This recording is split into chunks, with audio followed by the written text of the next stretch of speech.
Hey, welcome back. Time for some collective wisdom as we advance the cannabis revolution, one conversation at a time. With our show host, Lisa Tollner from Sensi Products. Hey, Lisa. Hey, Paul. This whole idea of us coming together with some collective wisdom, boy, it's sure needed now, because this industry is being born as we speak, and there's a lot of chaos and confusion going on. So I look forward to the collective wisdom that you're going to collect each every week here. Great. I am too. I'm very excited. And really, the purpose of collective wisdom is to advance the cannabis revolution. We want to listen to diverse perspectives, and we want to improve our health and wellness. We want to help cannabis businesses operate more effectively, and we want to help navigate all the new strengths, challenges, threats, and opportunities that are inherent in the birth of this new industry. All right. Well, what wise sage did you bring with you here today? Well, I am delighted to welcome Shelly McKay. And Shelly really has an amazing background. She's the co-founder and health and wellness director of Cannabis Works, which is a fully licensed dispensary in Santa Ana, California. And that's Cannabis with a K. Cannabis with a K. And she is dedicated and driving so much in the cannabis space by means of education. She has been involved for about 5 years. She works on business development, investing, product specialization, patient support, cannabis coaching, and product knowledge guidance. And she is deeply invested in the medical and research side of the business with a real passion for the benefits of cannabis. And while she's been working for Cannabis Works, she has identified the need for education and destigmatizing the plant, which we all believe in. She has worked with countless cultivators, distributors, and vendors to find the very best methods that ensure patients get knowledgeable information and reliable, clean, and tested products. She's an active member in the Society of Cannabis Clinicians, OC Normal, OC Women Grow Market Leader. She's also taught educational courses for Green Flower Media on cannabis patient care, Long Life Learning Institute on Healthy Not High. She has done cannabis education with the Bud Tender Fight Club in Santa Ana, as well as medical cannabis education sessions for clinicians in collaboration with MaxLove, and her list of accomplishments and certifications continues. So she is just really out there learning and educating and just passionate about what this plant can do to improve our quality of life. So, Shelly, welcome to our show. Thank you for having me. Thank you for having me today. I look forward to talking about the benefits of cannabis and, just what I've seen over the last few years. Fantastic. Well, we've got a couple of really interesting things we want to touch on today, but one of the first things I'd like to get your insights on, which is a really hot topic right now, is the vape pen crisis, or vapey as it's referred to. And there's a lot of misinformation. It's coming at a pivotal time for the cannabis industry, where we're just now coming out of compliance and we're teetering as it is to really make it and be successful.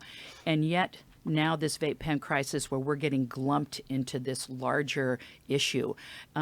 You've been working and trying to understand and wrap your brain around that. Tell us where you think we are and what needs to get done. So right now we're at a very critical stage. The CDC and the Department of Health has issued warnings to not vape any e-cig or cannabis product.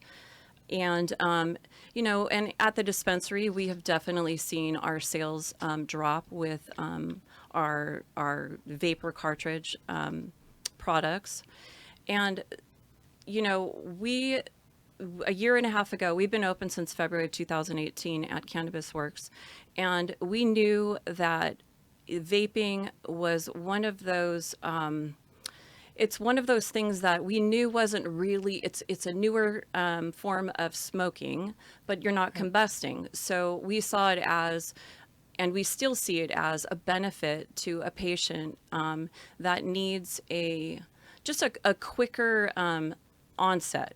So Right. So when we were sourcing pens and cartridges, I follow science, and so I was studying the effects of what could even be a problem with the additives. And so polyethylene glycol, PEG, and propylene glycol, PG, were definitely one of those substances, or two substances, that once heated would convert to formaldehyde, which is a known carcinogen. So I knew from the get-go that I didn't want any of those ingredients in our cartridges. So that was part of the sourcing of what companies we were even going to go with. So if you had, any of those additives, we weren't going to go with that, but also with vegetable glycerin. And then even with the pen's wicking system, there's what's called a cotton wick, and then there's also a silica wick. So a silica wick, there's two different types. There's crystalline and then there's amorphous. And crystalline is what's commonly that's the cancer-causing agent when heated. It's common in silicosis with masonry workers, but the amorphous is used in, it's a used technology. The amorphous silica wick is used in some of these pens. So we further investigated the safety of that and wanted to know what the companies were doing to make safe products before we, brought them into our store. Excellent. Right. Now, I think one big aspect of this that has become so challenging for not only the cannabis space, but we're getting glumped into the bigger media story. So it definitely feels like the media is not doing the proper homework.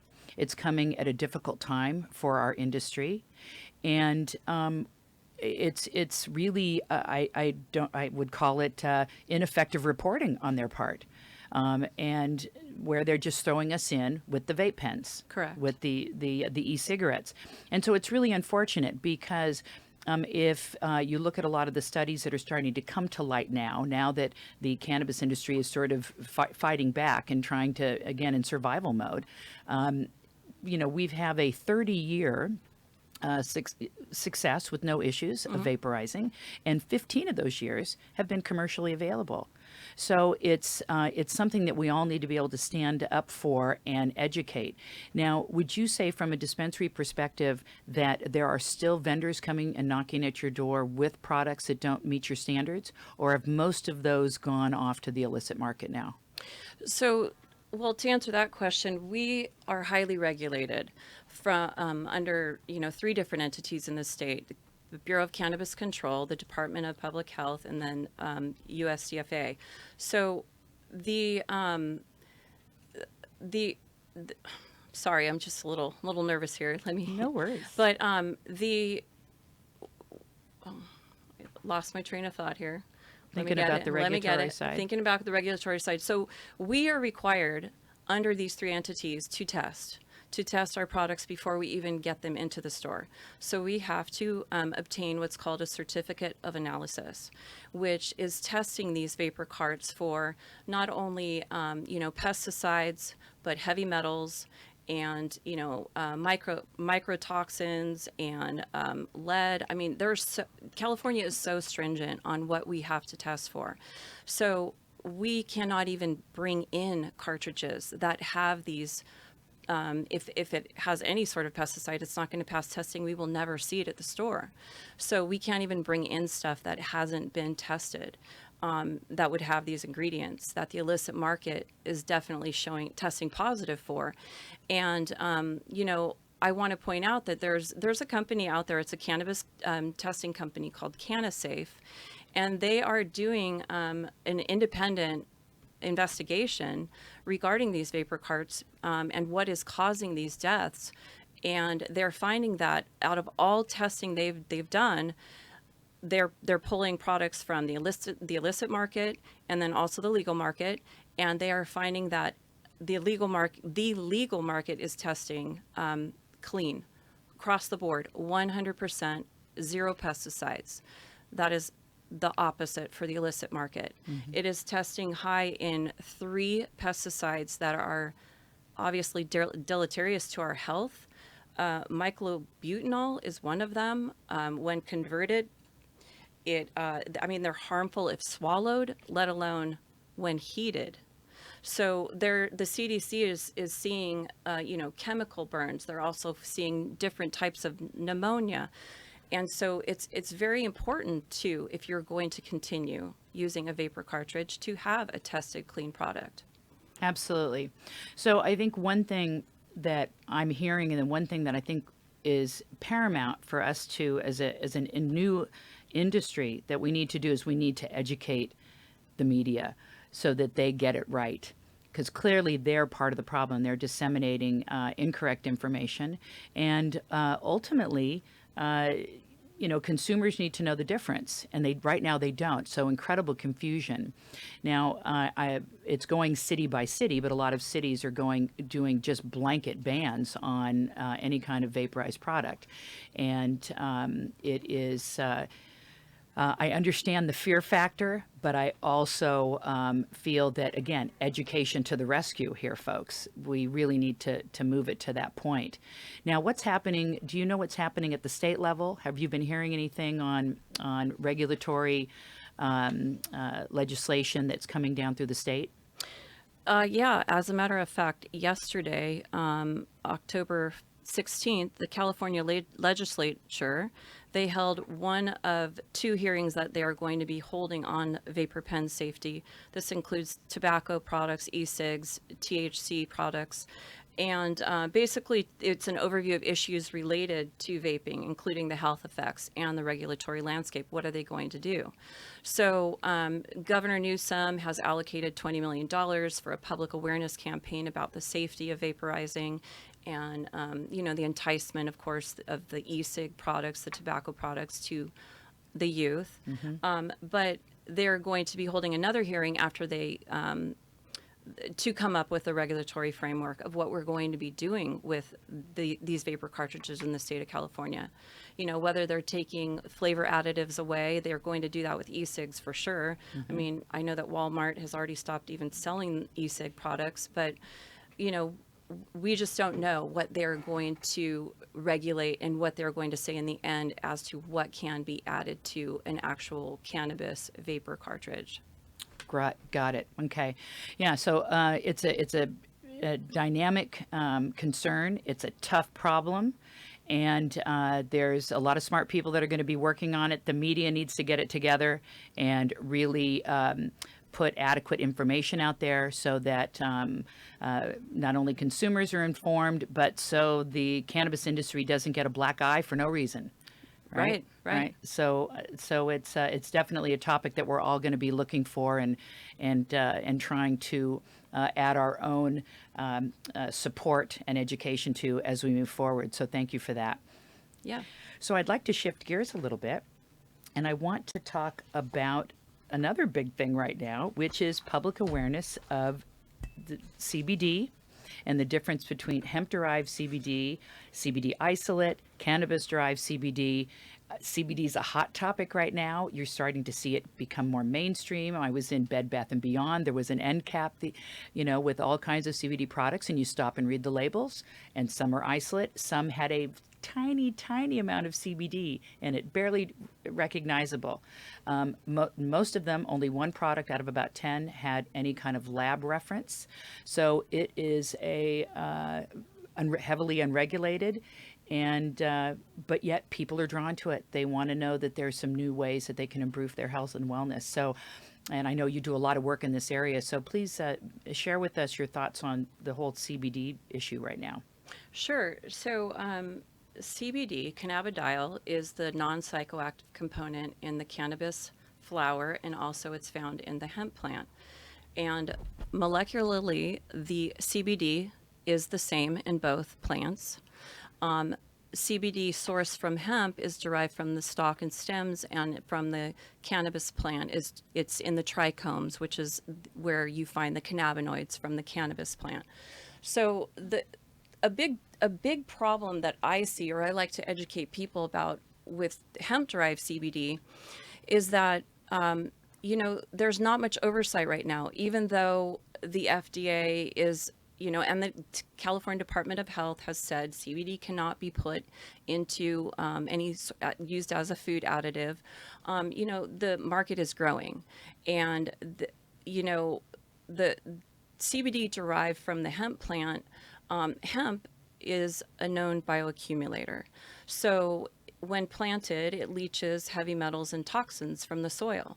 So that coupled with the fact that there's not oversight or regulation right now on CBD derived from hemp outside of the dispensaries, I would caution you, if there is not like a QR code on the product you are buying online or in a health food store that can direct you to the company's website to find a COA, to know that the product is clean and tested and what the potency is, like how much CBD really is in your product, I would caution you not to purchase it.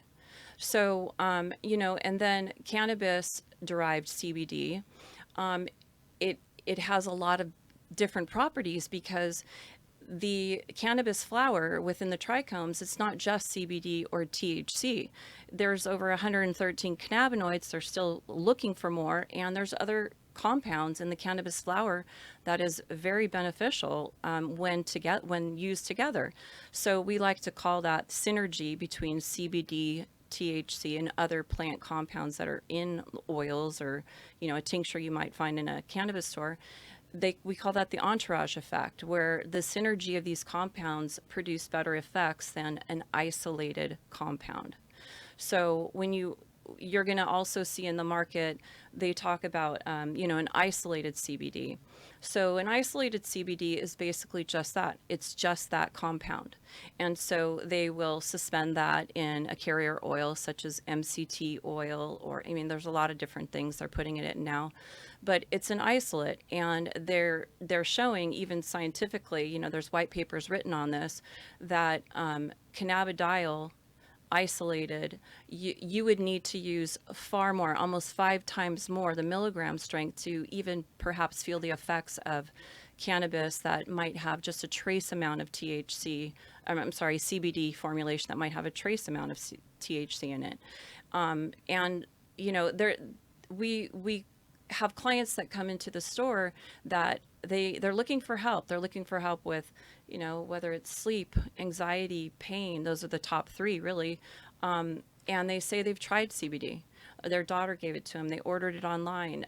It didn't work for me. I tried it for, a week. And when we give them the education about just the nuances, the difference between formulations, you don't know until somebody can teach you that, unless you're reading about it, and studying about it. But people aren't doing that. It's the green rush too right now, and everybody is flocking to CBD. It's the new buzzword, right? Mm-hmm. Like you said, it was in Bed Bath and Beyond. I saw it at, a designer shoe warehouse the other day. Goodness. Yeah. Goodness, yeah. So so buyer beware. Definitely. Buyer beware. See if you can go to the website, get some more information, look for testing results, certificate of analysis. Other things that I can think of to look for would be the potency. How much CBD is in there? I was noticing, I was in a fancy grocery store recently, and they had an area dedicated to CBD, and it was mostly edible products. There was a cookie and some truffles and so forth. And they were charging for a single truffle, which didn't even have, I think it might have had 15 milligrams of CBD, was $28. Now, granted, that was in a grocery store. You didn't have the excise tax and some of the other things that are burdening the cannabis industry, but still, less than 20 milligrams of CBD for $25. That's outrageous. Right. And, it also is, it kind of goes against the purpose of cannabidiol. Cannabidiol, obviously it was approved as medicine last fall for Epidiolex, which is for seizure control, right. But it also functions as an anti-inflammatory. And we all know that sugar is inflammatory. So I see, like, putting those 2 things together is like, why? Mm-hmm. Why are you doing that? Yeah. But, and another thing, CBD does have interactions with medications. So, there is a certain enzyme that breaks down a lot of different medications, and it's called cytochrome P450. And this enzyme also breaks down cannabidiol. So the easiest way to know if there's an interaction or possible interaction is if your pharmacist or doctor has informed you not to take your medication with grapefruit. So that, because that's the common indicator that it's using that enzyme to break down. Wow, I see. Wow, Because it can fascinating. also raise the serum levels of medication or lower it. Right. No, that makes absolute sense. I mean, it just goes to show you how much more we need to learn and need to Definitely. know about. We're at the tip of the iceberg.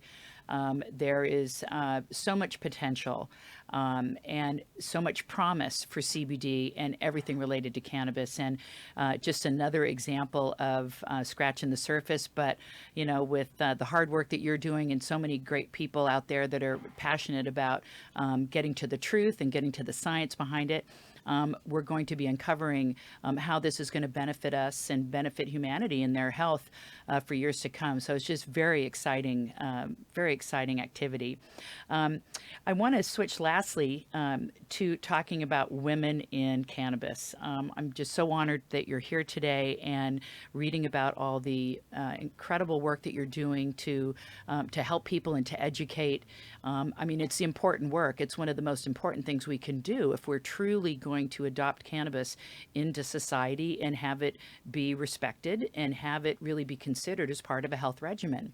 And I just think it's fabulous what you're doing. So what was your original passion for getting into this? So I saw the benefits of cannabis firsthand from a dear friend who was diagnosed with stage 4 esophageal cancer. And, you know, he used cannabis as part of his regimen alongside chemo, and he outlived his diagnosis by 3 years, but it improved his quality of life immensely. And when I saw the benefits of that, I knew there was something more. There was something more to it. And I personally had suffered, you know, I had a lot of orthopedic injuries. I was a gymnast for a lot of years, and just in my 40s, I had 5 surgeries in under 4 years. You know, it was my shoulder, my neck, my elbow, my knee. I had endometriosis. I had a lot of pain in my body. So I was on that pharmaceutical track where you go from one anti-inflammatory to another, and then I was having a lot of stomach issues, and it was just, you know, visit after visit, over 20 visits a year to the doctor. So when 3 years ago, when I started using oils for my own health, I no longer take Advil. I no longer take Aleve or Tylenol. I control pain and inflammation with oils, with different cannabinoids, not just CBD or THC, but CBG, THCV, THCA, CBDA. They're incredibly, they've been incredibly healing for me. So when I saw the benefit firsthand, that's what, you know, put me into where I am, like today, you know, and that's why I continue to advocate for cannabis, because it puts you in more of a proactive role with your health rather than reactive. And I found that, yes, it was very reactive. I suffer less GI problems now. I mean, it's just incredible how my health has improved just because I've been using these oils. That's remarkable. It's wonderful. Well, Shelly, it has been great having you here. Wonderful to hear your story and all the important work that you're doing. Can't thank you enough. And high five, because I'm an old gymnast myself, so I can relate. You get it. Yeah, that's great. Well, and thank you for listening. This is Lisa Tolner, your host from Collective Wisdom. If you'd like to connect with Shelly, how can people connect with you? Well, my Instagram is Shelly. I'm sorry, it's cannabis.shelly, and our website. Let's spell that for everybody Sure. here. It's KANNABIS.Shelly, SHELLY, or my email address. You're welcome to email me, Shelly@cannabisworks.com. Fantastic. Thank you so much, Shelly. You're welcome. Thank you for having me. Oh, it was my pleasure, and we look forward to all the good work you're going to continue to do to advance the cannabis industry and help people live healthier, happier lives. Special thanks to Paul, our producer, and also to Janessa Rackley, our media coordinator. And you'll be able to listen to Collective Wisdom on all your popular podcast networks. And until next time, this is Lisa Tolner. Be well and prosper.